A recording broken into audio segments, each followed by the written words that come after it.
इस साल बोलबम में सबसे ज़्यादा रिकॉर्ड किसके गाने ने बनाया, तो क्या है खबर इस वीडियो में हम जानने वाले हैं। तो बेशक अगर आप पावर स्टार पवन सिंह के सच्चे फैन हैं तो चैनल को सब्सक्राइब करके छोटा सा कमेंट ज़रूर करना और वीडियो आप पूरा ज़रूर देखिए।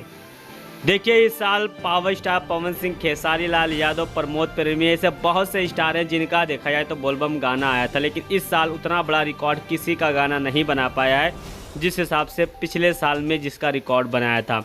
बेशक यहाँ पर हम बात कर लेते हैं कि पहले गाने का सबसे पहला रिकॉर्ड किसने बनाया। तो पहले गाने का सबसे पहला रिकॉर्ड प्रमोद प्रेमी ने बनाया है, जिस गाने का नाम है सोनवा सलामत रहे। एक महीने में 20 मिलियन का रिकॉर्ड बन चुका है। दूसरे नंबर पे आते हैं खेसारी लाल यादव का गाना, जिस गाने का नाम है चेला बाबा। इस गाने पे तो 12 मिलियन का रिकॉर्ड बना चुके हैं पावर स्टार लाल यादव का गाना। व्यूज के मामले में पहले नंबर पर प्रमोद प्रेमी है, दूसरे नंबर की अगर बात की जाए तो खेसारी लाल यादव है, तीसरे नंबर पर पावर स्टार पवन सिंह है।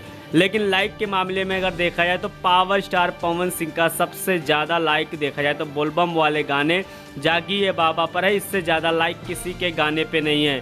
Power star Pawan Singh like के मामले में 1 नंबर पे रिकॉर्ड बनाते हैं, व्यूज के मामले में 3 नंबर पे रिकॉर्ड बनाते हैं। तो बेशक इस पे आपका क्या राय चल रहा है, जो भी राय होगा कमेंट बॉक्स में कमेंट ज़रूर करिए और मिलते हैं आपको अगले वीडियो के साथ। तब तक के लिए इस चैनल